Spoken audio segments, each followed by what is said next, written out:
Seorang pemuda bernama Raka pulang kampung setelah lama merantau dan mendengar desas-desus tentang penampakan buaya putih di sungai desa mereka. Awalnya Raka tak percaya, hingga serangkaian kejadian aneh dan kematian misterius di sungai membuatnya terlibat langsung. Misteri buaya putih ternyata terkait kutukan masa lalu keluarga Raka. Dalam puncaknya, Raka dihadapkan pada pilihan mengorbankan dirinya atau orang terdekat untuk mengakhiri kutukan. Aku tidak pernah benar-benar percaya dengan cerita mistis, apalagi tentang buaya putih penunggu sungai di kampungku. Tapi semua berubah setelah kepulanganku. Sudah hampir 10 tahun aku merantau di kota. Pekerjaan di pabrik membuatku jarang pulang. Tapi kabar sakitnya ibu membuatku tak punya pilihan lain. Aku menempuh perjalanan belasan jam dengan bus, melewati jalan berkelok, perkebunan sawit, hingga akhirnya menjejakkan kaki kembali di kampung. Sungai besar yang membelah kampung seolah menyapaku. Airnya tenang, kecoklatan, dengan kabut tipis di pagi hari. Dulu aku sering mandi di sana bersama teman-teman, tapi sekarang sungai itu terlihat berbeda.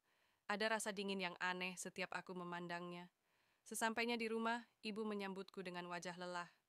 Di teras duduk pula kakek yang usianya sudah lebih dari 80 tahun, namun masih kuat dan tajam matanya. Kau sudah lama tak pulang, kah? Kata kakek pelan. Aku hanya mengangguk, menahan perasaan bersalah. Malam pertama, listrik sempat padam. Sambil ditemani lampu minyak, kakek bercerita tentang buaya putih yang katanya muncul lagi. Orang bilang, ia penunggu sungai. Kalau sampai marah, ia akan minta tumbal, ujar kakek. Aku tertawa kecil, berusaha menganggap enteng. Ah, kek, itu kan cuma cerita orang dulu. Tapi kakek menatapku tajam, lebih tajam dari biasanya. Kau tak tahu apa-apa, Kak. Kalimat itu membuatku terdiam.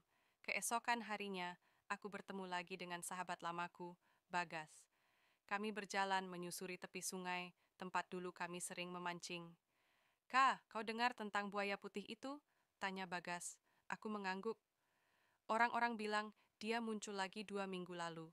Ada yang lihat malam-malam, matanya merah, besar sekali, lanjutnya. Aku menelan ludah. Suara sungai yang bergemuruh terasa lebih menakutkan sekarang. Kau masih ingat Jaya? Dia hilang waktu mancing seminggu lalu. Sampai sekarang nggak ketemu. Dadaku terasa sesak. Jaya adalah teman masa kecilku juga. Hilang? Di sungai yang sama malam berikutnya, aku susah tidur. Suara-suara aneh terdengar dari arah sungai. Seperti suara air berkecipak, disusul suara, entahlah, semacam erangan rendah. Aku mengintip dari jendela, hanya gelap dan kabut. Paginya, aku melihat bekas jejak aneh di tepi sungai. Seperti goresan besar, panjang, dan ada bercak lumpur kemerahan. Aku ingin bertanya ke ibu, tapi ia tampak makin lemah. Bahkan kakek pun hanya terdiam, menatap sungai dengan pandangan kosong aku, dan Bagas memutuskan menyusuri sungai malam hari. Kami penasaran, apa benar ada buaya putih? Dengan lampu senter dan rasa takut yang tak terucap, kami berjalan pelan di tepian. Suara jangkrik dan desir angin jadi makin menakutkan. Bagas, kau dengar? Bisikku. Ia mengangguk. Suara seperti percikan air, jelas sekali. Dan samar-samar kulihat sosok besar di tengah sungai. Warnanya putih kusam, seperti batu kapur. Matanya merah menyala. Bagas menggenggam lenganku erat. Kami mundur perlahan, napas tak karuan. Kita harus bilang ke orang-orang, Kak, kata Bagas, suaranya bergetar. Malamnya, aku memberanikan diri bicara pada kakek. Kek, aku lihat sendiri. Itu bukan cuma cerita. Kakek terdiam lama, lalu berkata pelan. Itu bukan cuma buaya, Kak. Itu kutukan. Kutukan? Aku memaksa kakek menjelaskan, tapi ia hanya menggeleng. Belum saatnya kau tahu. Dan kakek pun masuk ke kamarnya, meninggalkanku sendiri dengan ribuan pertanyaan. Aku berdiri di tepi sungai. Angin malam menusuk tulang. Bayangan buaya putih itu terus menghantui pikiranku. Apa sebenarnya yang terjadi di kampung ini, dan apa hubungannya dengan keluargaku? Aku tak tahu, tapi aku bertekad harus mencari jawabannya. Walau aku sendiri takut, lebih dari apapun sebelumnya. Keesokan paginya, kampung kami geger. Mayat Jaya akhirnya ditemukan. Tubuhnya mengapung di tikungan sungai, tak jauh dari tempat aku dan Bagas melihat sosok buaya putih malam itu. Aku takkan pernah melupakan pemandangan itu. Wajahnya pucat, matanya setengah terbuka, dan di bagian dadanya ada bekas luka besar seperti gigitan. Anehnya, luka itu tidak tampak seperti gigitan buaya biasa, lebih lebar dan lebih dalam. Suara tangis ibunya memecah pagi. Orang-orang berkerumun, beberapa memalingkan wajah, tak sanggup melihat. Bagas berdiri di sampingku, sama pucatnya denganku. Kak, kau lihat sendiri kan, ini pasti ada hubungannya, bisiknya. Aku hanya mengangguk pelan, hatiku seperti diremas. Malamnya aku tak bisa tidur.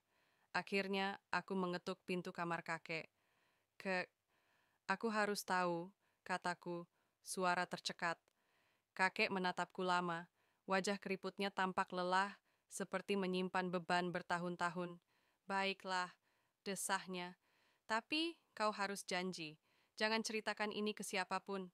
Aku mengangguk cepat.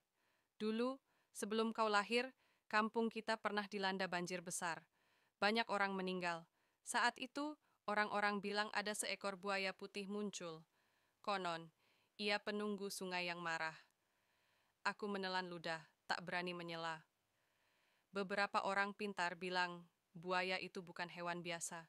Ia adalah jelmaan, kutukan karena perbuatan leluhur kita sendiri. Leluhur, tanyaku, suaraku serak. Ya, buyutmu, ia dulu dikenal sebagai dukun sakti. Katanya, untuk memperkuat kesaktiannya, ia pernah menumbalkan sesuatu. Sesuatu yang seharusnya tak dilakukan manusia. Aku merasa darahku berhenti mengalir. Setelah mendengar cerita kakek, setiap kali aku melewati sungai, perasaanku makin tak enak. Pernah suatu malam, aku bermimpi. Dalam mimpi itu, aku berdiri di tepi sungai. Kabut tebal menutupi permukaan air. Tiba-tiba dari tengah sungai muncul kepala buaya putih raksasa. Matanya merah menyala, menatapku tajam. Kau, cucu buyutku, suara serak itu bergema di kepalaku. Aku terbangun dengan napas terengah. Keringat membasahi tubuhku. Di luar, suara sungai terdengar pelan, seolah berbisik. Keesokan paginya, aku menemukan sesuatu yang membuatku merinding. Di depan rumah, di tanah basah, ada jejak panjang. Seperti jejak ekor buaya, membekas jelas. Bagas semakin takut. Ia mengusulkan untuk pergi ke kota, menjauh dulu. Kak, sungai ini kayaknya nggak mau kita dekat-dekat. Apalagi kau, katanya. Kenapa aku? Tanyaku heran. Entahlah, aku merasa dia lebih sering muncul sejak kau pulang. Aku tak menjawab. Tapi diam-diam aku juga merasakan hal yang sama. Beberapa hari kemudian, seorang nelayan bernama Pak Samin hilang. Perahunya ditemukan terbalik di tikungan sungai yang sama. Warga makin resah. Malam-malam jadi sepi. Anak-anak dilarang main dekat sungai. Di surau, beberapa orang tua berkumpul. Mereka membaca doa, membakar kemenyan, berharap penunggu sungai tak lagi marah. Suatu malam, aku dan Bagas duduk di dermaga kayu, menatap sungai gelap. Kak, ada sesuatu yang harus kau tahu, kata Bagas tiba-tiba. Apa? Waktu kita kecil, kau masih ingat dulu kita pernah melempar batu ke sungai sambil ngomong macam-macam? Aku mengangguk samar. Aku, waktu itu bilang sesuatu yang seharusnya nggak aku bilang. Aku tantang penunggu sungai. Aku bilang, kalau memang ada, keluarlah. Bagas menunduk. Dan sejak itu, aku sering mimpi buruk tentang buaya putih. Aku terdiam. Rasanya semua kepingan puzzle ini mulai menyatu, tapi jawabannya terlalu gelap. Di rumah, kondisi ibu makin buruk. Nafasnya tersengal, matanya sering kosong memandang langit-langit. Suatu malam, saat hanya aku yang menjaga, ibu berkata pelan, "Rak, maafkan ibu. Kenapa, Bu? Dulu, ibu pernah meminta sesuatu ke sungai." "Meminta apa, Bu?" Tanyaku gemetar. "Agar kau selamat waktu lahir." Ibu, ibu ditawari orang pintar. Air matanya jatuh. Tapi ibu tak tahu, setiap permintaan ada harga yang harus dibayar. Aku merasa dunia runtuh. Kutukan ini bukan hanya soal buaya putih, tapi juga dosa masa lalu keluargaku. Jadi, aku yang harus bayar harga itu? Bisiku pada diri sendiri. Kakek hanya bisa duduk termenung di kursi kayunya. Kadang aku melihat ia bicara sendiri, seolah meminta maaf kepada seseorang yang tak terlihat.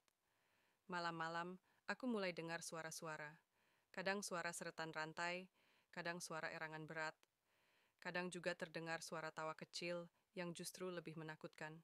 Aku sadar, buaya putih itu tak hanya menuntut tumbal sembarangan. Ia menuntut tumbal dari darah keluarga kami sendiri. Kakek, kita harus lakukan sesuatu, kataku suatu malam. Aku tahu, Kak, tapi kita tak bisa melawannya begitu saja. Ini kutukan lama, hanya bisa diputus dengan syarat. Syarat apa? Tanyaku. Pengorbanan, jawab kakek, suaranya parau. Aku merinding. Pengorbanan? Siapa yang harus dikorbankan? Di tepi sungai, aku berdiri sendiri. Bulan separuh tertutup awan. Permukaan air tampak hitam, seperti cermin retak. Apa kau mau aku? Apa kau mau keluargaku? Bisikku. Tiba-tiba, dari balik kabut, muncul kepala buaya putih itu. Matanya merah membara. Air sungai di sekitarnya bergolak. Aku gemetar, tapi tak bergeming. Apa maumu? Teriakku. Buaya itu hanya menatapku lama, lalu perlahan tenggelam, meninggalkan riak panjang. Dan malam itu, aku sadar, aku tak bisa lagi lari. Aku harus mencari kebenaran penuh, apapun resikonya. Pagi itu langit mendung, seolah ikut menahan napas. Setelah sekian lama hanya memberi potongan-potongan cerita, akhirnya kakek memanggilku duduk di balai bambu belakang rumah. Wajahnya tampak sangat tua hari itu. Mata tuanya menatapku, lama. Tangannya gemetar saat meraih tangan kananku. Kak, ada yang harus kakek ceritakan. Sebelum semuanya terlambat, aku menahan napas. Kutukan buaya putih itu bukan cuma dongeng, itu akibat dari perbuatan buyutmu, Kisantiko. Aku mendengarkan, dadaku berdegup keras. Dulu, buyutmu adalah dukun paling disegani di kampung ini, kakek memulai. Tapi kesaktiannya tak cukup. Ia ingin lebih.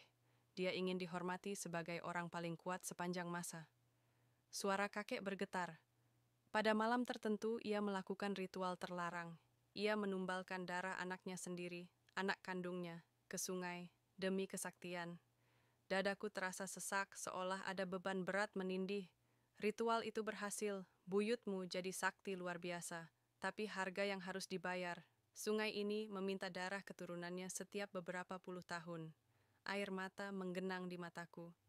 Itulah sebabnya setiap beberapa puluh tahun selalu ada yang hilang atau mati misterius di sungai ini.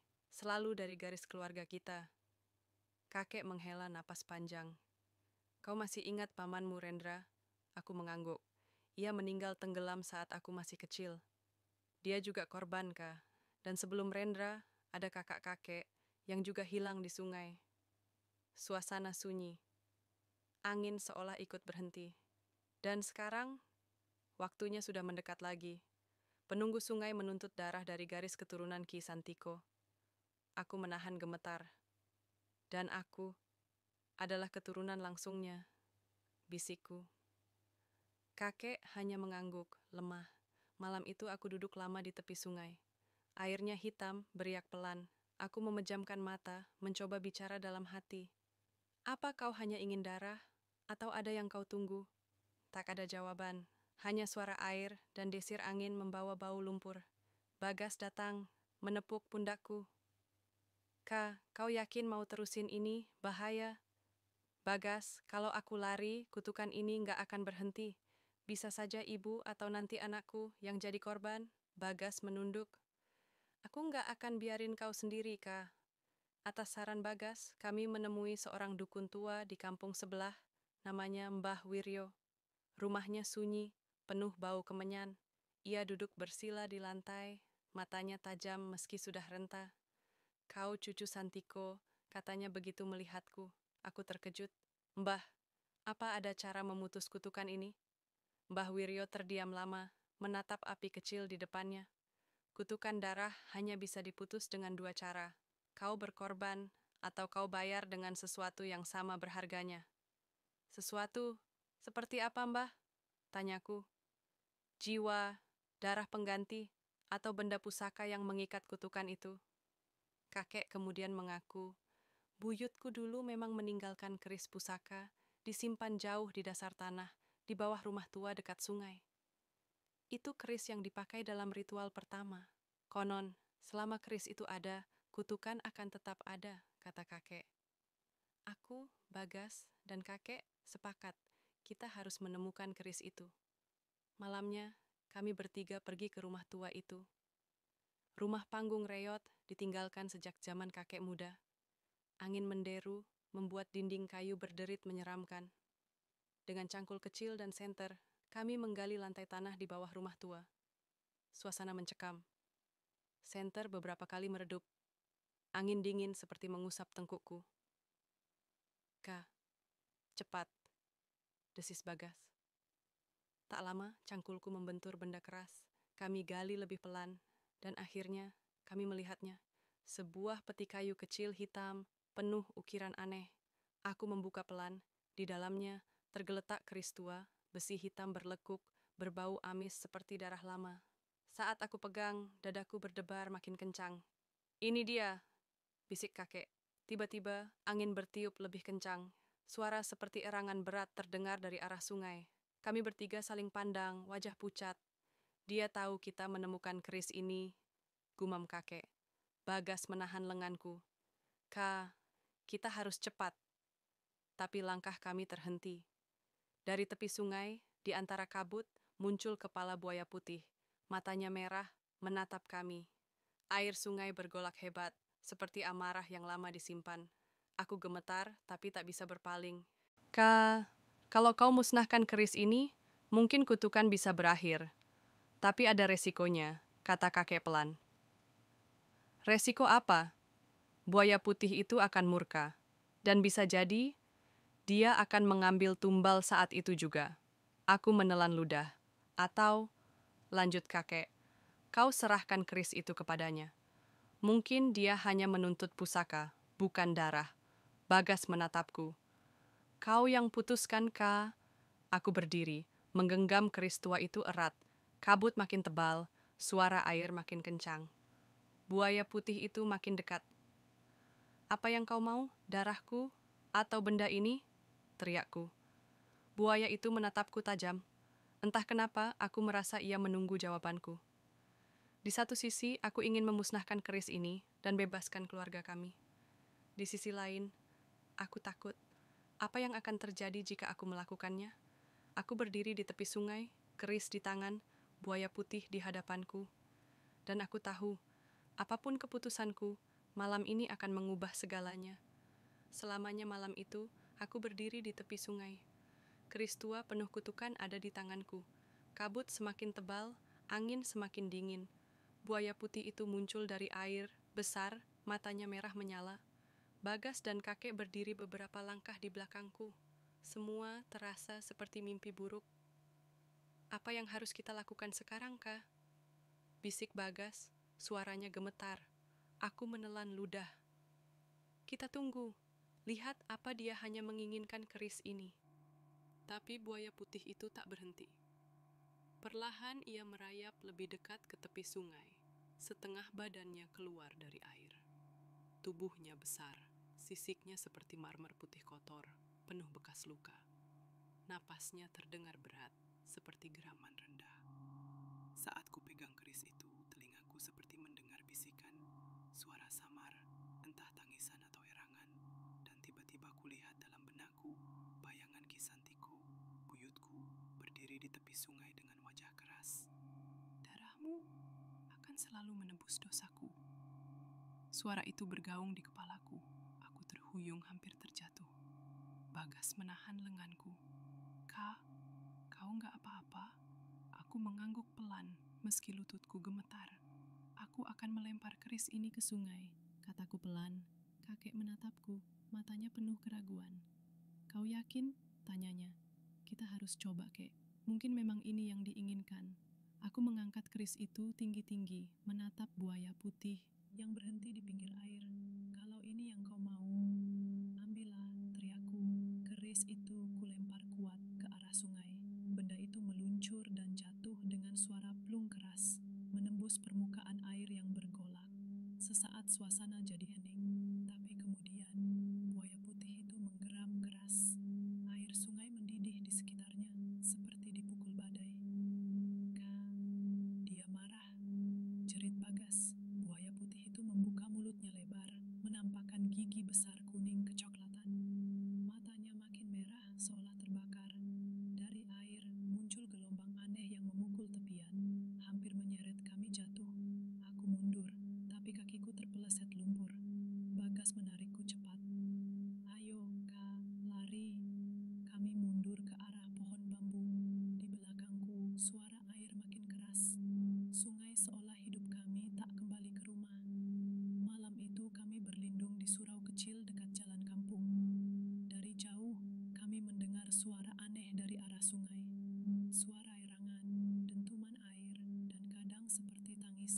terjadi?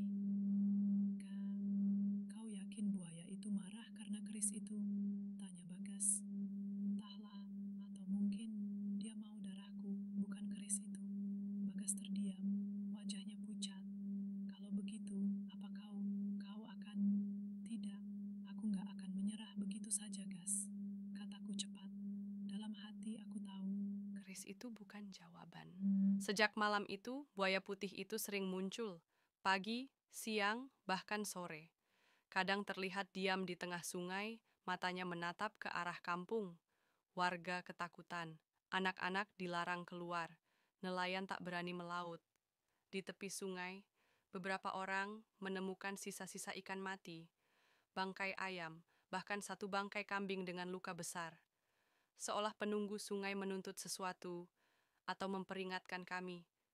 Di rumah, kondisi ibu semakin parah.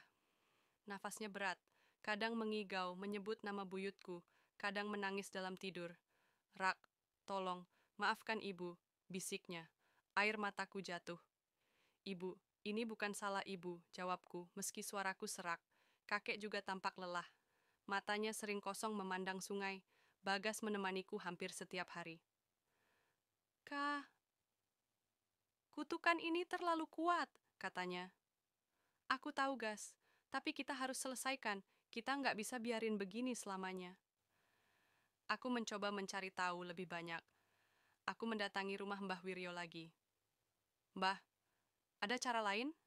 Mbah Wiryo termenung. Kris itu hanya perantara, Raka. Yang diinginkan penunggu sungai adalah darah. Darahku? Ya, atau darah keluarga dekatmu. Karena itu bagian dari perjanjian buyutmu dulu. Aku merinding. Tapi ada satu cara, sangat berbahaya. Apa itu, Mbah? Kau harus memanggil langsung penunggu itu dan memintanya mencabut kutukan. Tapi risikonya, dia mungkin akan menyeretmu ke dalam sungai. Aku pulang, termenung sepanjang jalan. Bagas menunggu di depan rumah. Bagaimanakah? Aku harus memanggil penunggu itu. Menemuinya, langsung. Bagas membelalak. Kau gila, kau bisa mati.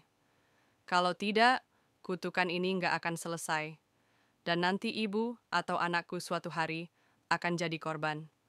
Bagas tak menjawab, tapi matanya berkaca-kaca. Kalau begitu aku ikut, katanya pelan. Malam itu, aku dan Bagas kembali ke sungai. Kami membawa sesaji, bunga 7 rupa, kemenyan, dan rambut yang dulu disimpan buyutku, kata kakek. Itu bagian dari pusaka keluarga. Kabut menutupi sungai. Angin dingin menusuk kulit. Aku membakar kemenyan. Bau menyengat memenuhi udara. Wahai penunggu sungai, aku, Raka, cucu Kisantiko, datang. Suara air beriak makin keras. Aku datang untuk bicara. Bukan untuk melawan. Dari tengah sungai, perlahan muncul sosok buaya putih. Lebih besar dari yang kulihat sebelumnya. Tubuhnya penuh luka lama, matanya merah menyala. Ia bergerak pelan mendekat ke tepi. Aku berlutut, suara gemetar. Aku tahu, buyutku pernah berbuat salah. Ia menumbalkan darah untuk kesaktian. Tapi aku, keluargaku, sudah cukup menanggung akibatnya. Buaya putih itu menatapku, matanya seperti memandang jauh ke dalam diriku. Kumohon, sudahi ini. Air sungai berputar, membentuk pusaran. Kalau kau mau darahku, ambillah sekarang. Tapi biarkan kutukan ini berhenti. Tiba-tiba buaya putih itu membuka mulutnya, mengeluarkan suara rendah, seperti geraman yang penuh kesakitan. Air sungai di sekitarnya bergejolak keras. Bagas mundur ketakutan. Kah, hati-hati. Aku tetap di tempatku, menatap mata merah itu. Buaya putih itu mendekat, begitu dekat hingga aku bisa mencium bau lumpur busuk dari napasnya. Aku memejamkan mata. Apa ini akhirku? Dan malam itu, dalam kegelapan, aku harus bersiap menghadapi apapun yang akan terjadi. Malam itu aku berdiri di tepi sungai, kabut tebal menutup pandangan. Buaya putih itu hanya beberapa meter di depanku. Matanya menyala merah, napasnya berat seperti menahan kemarahan berpuluh tahun. Di sampingku, Bagas gemetar, menggenggam tas kain berisi sisa pusaka keluarga. Rambut buyutku, sisa kain kafan, dan segenggam tanah dari makam buyutku. Kakek berdiri di belakang kami, tangan kirinya menahan dada, napasnya sesak. Kah, apa kau yakin ini jalan satu-satunya? Tanya Bagas, suaranya nyaris tak terdengar. Aku mengangguk. Kalau aku harus menyerahkan darahku, biarlah, asal kutukan ini selesai.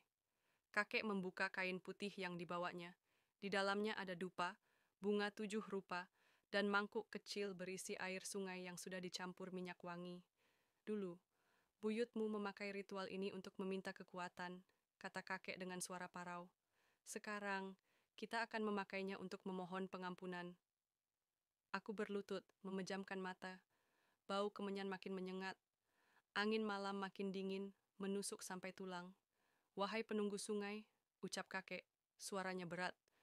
Kami datang sebagai keturunan dari orang yang bersalah. Kami mohon, sudahi kutukan ini. Suara air beriak makin keras, seperti gemuruh.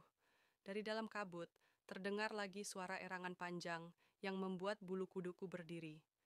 Kakek membuka belatinya, menatapku. Kah, kau harus meneteskan darahmu di air, katanya. Tangan kakek gemetar. Aku menahan napas, menggenggam belati itu. Kupotong pelan telapak tanganku. Rasa perih langsung terasa. Darah merah segar menetes jatuh ke permukaan air di mangkuk. Saat darah jatuh, kabut di atas sungai bergolak. Buaya putih itu bergerak resah, membuka mulutnya lebih lebar, memperlihatkan gigi-giginya yang besar. Kah, dia marah atau dia menunggu? Tanya Bagas, suara panik. Entahlah, Gas. Tapi ini belum cukup. Jawabku, napasku tercekat. Aku menatap mata buaya putih itu. Apa kau mau darahku, atau kau mau aku sendiri? Tiba-tiba, aku merasa ditarik oleh sesuatu. Kakiku seperti diseret menuju sungai. Jangan, jerit Bagas, menarik tanganku. Air sungai seperti meraihku, membentuk pusaran di bawah kakiku. Tubuhku hampir kehilangan keseimbangan. Gas, lepaskan, ini takdirku, teriakku. Tidak, kau nggak boleh mati. Bagas berteriak balik, suaranya parau. Air mata kami jatuh. Bagas tetap memegang tanganku erat. Kakek jatuh berlutut, suaranya serak, penuh putus asa. Wahai penunggu sungai, kalau kau harus ambil nyawa, ambillah nyawaku. Jangan ambil cucuku. Air sungai berputar makin cepat. Buaya putih itu menggeram, suaranya mengguncang dada kami. Kakek meneteskan air mata. Dosa itu dosa keluargaku, bukan cucuku. Ambillah aku sebagai gantinya. Aku berbalik, menatap kakek. Wajahnya penuh keriput dan luka lama, tapi sorot matanya begitu tulus. Jangan, aku menangis.